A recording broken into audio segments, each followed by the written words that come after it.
Hey, Liberty family, I want to say, first of all, thank you so much for taking some time to come and check out this video this afternoon or whenever you may be watching it that I told you about this morning during our gathering through that video that I was going to be sharing kind of, where we're at, what's been going on. I want to preface this video with this statement that there's nothing in this video at the end where there's going to be some bad news or there's going to be some news that's going to catch you off guard. So I just want you to ease your mind at that there's going to be good news throughout this video, but I just want to come and be real and just share with you where your pastor has been mentally, physically, spiritually over the past few weeks, just so, number one, you can be praying alongside of us and just give you an inside look at maybe a little bit of what pastors, maybe you go to another church, and I want to share this with you, and hopefully you'll take some of this to look at your pastor, so maybe that you can step in and help them, that they might be going through something that you don't realize. So second thing I want to preface this video with as well is there's been no sin committed. I know if you're following the SBC and some things going on there, that, there's just been some heartbreaking news that's come out of there over the past couple weeks. And I want to just say up front, there's been no big sin. There's nothing that I'm fixing to confess to you that, of something I've done. There's nothing of that to the matter. So just trying to get that out up front so that I pray that you just come in with an open ear to hear, because, greater days are coming ahead. So the reason that I have not been at church for the past few weeks is a couple weeks ago, I hit a wall. I hit a mental wall. Honestly, I've been to a place I've never been before mentally. Far as, like I said, no sin, no nothing like that. It's just the weight that was going on just in ministry. And every pastor deal with this. It's hard to explain. I couldn't explain it to my wife or my family. But it's just a heavy weight, and it just got to a breaking point.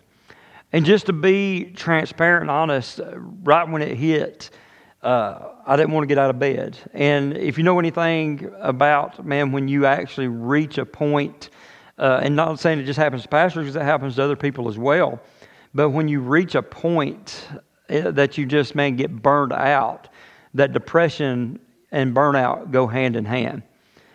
And I got to a place where, honestly, I just wanted to give up everything. I just wanted, not in the talking of like leaving or anything, the world, but just wanted to, just quit all the ministry I'm a part of and just go find me a 9-to-5 job and just spend the rest of my days doing that. But God would not allow that. So really battled through that for the first week and a half. It was an up and down. You can ask Miss Mandy and some of my close friends and family that I'd have a good day and then I'd have a bad day. I'd have a good day and then I'd have a bad day. And I got to the point, one point I told Mandy, I said, I'm tired of going up and down. I wish I'd just either stay up or go down. So then, but this is just how God works.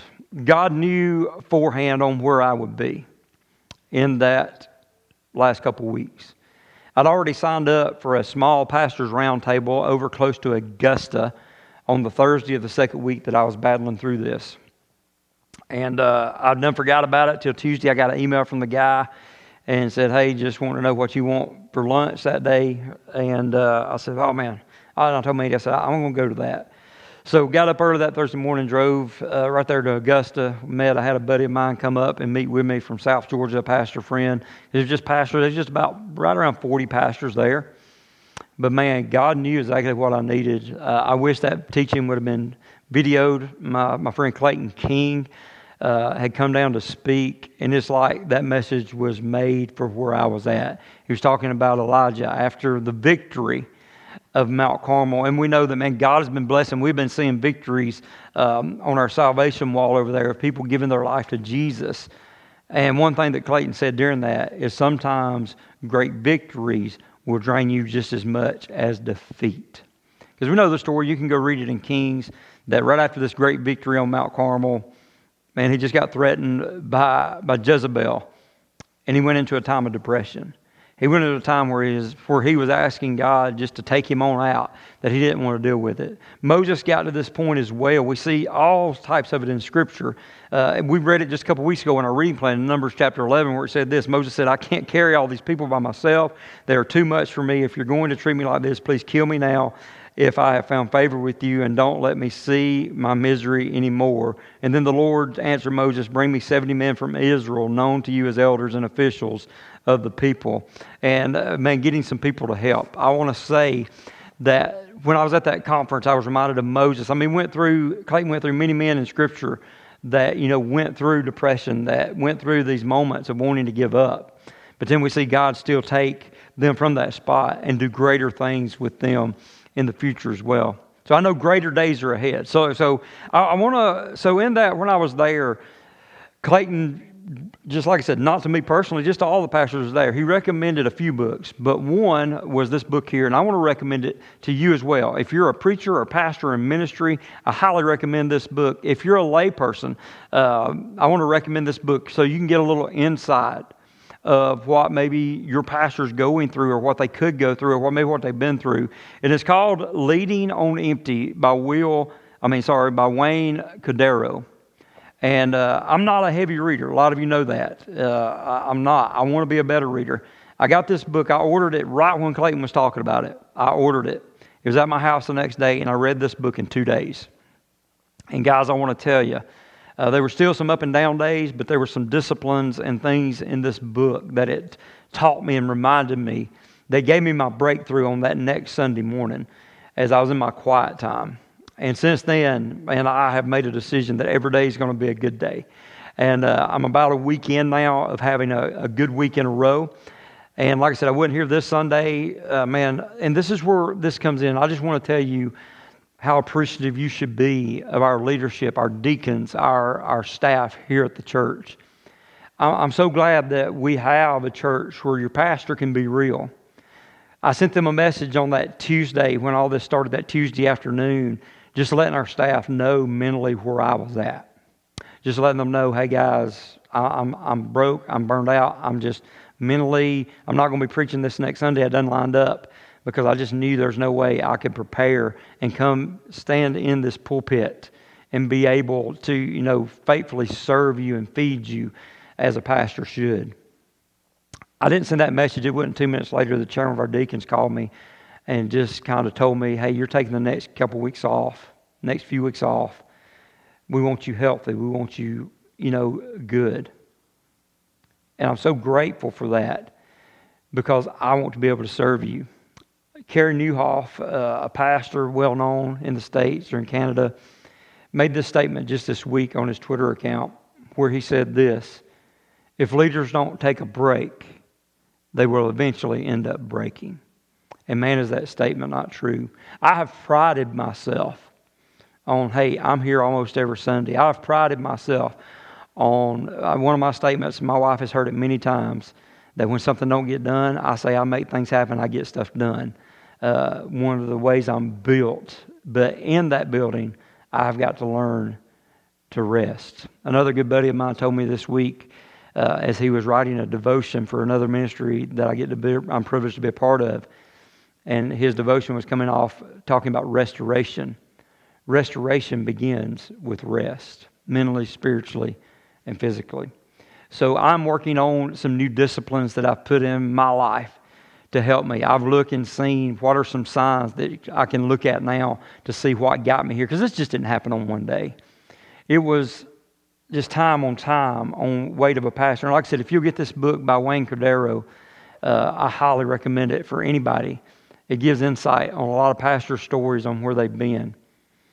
And hey, if you're at a church that hasn't given your pastor a break, I encourage you, talk to your deacon board, talk to your staff, your elders, whatever, however you're set up, and look at giving your pastor a sabbatical. Look at giving your pastor more time off than just vacation, but giving him time to actually go refresh and get where he needs to be. I'm thankful to serve a church that when they see their pastors in need, that they just don't tell him, suck it up, buttercup.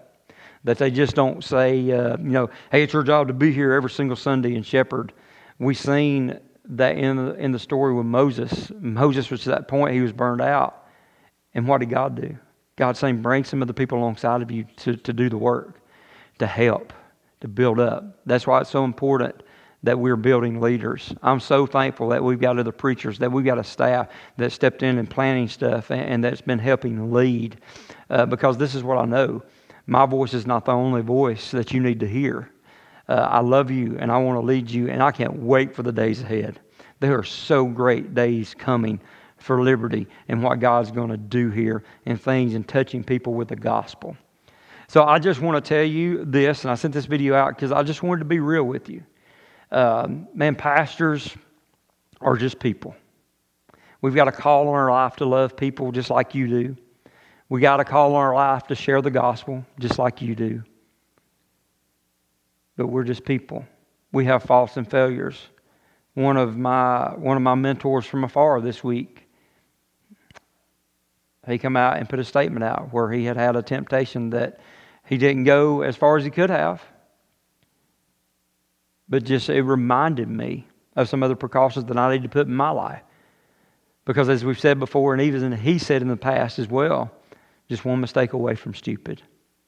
And we don't want to fall as a church. I don't want to fall as a pastor. But I want to say thank you so much because it's time of refreshing. It's time of getting away that allows us to refocus, to make sure we're mentally strong, to make sure our disciplines are in spiritually, mentally, and physically so that we can come back stronger. And this is what I know. Man, the end of 2022, I'm believing this church is going to be stronger for the gospel here at Liberty than the first half. We're going to see God do things that we thought we've seen stuff over the past couple of months and God just showing up. I'm believing that we're seeing attacks all around our family right now, all around our Liberty family, of spiritual attacks, physical attacks, that the enemy hates what God is doing in our small little congregation here in Lula, Georgia.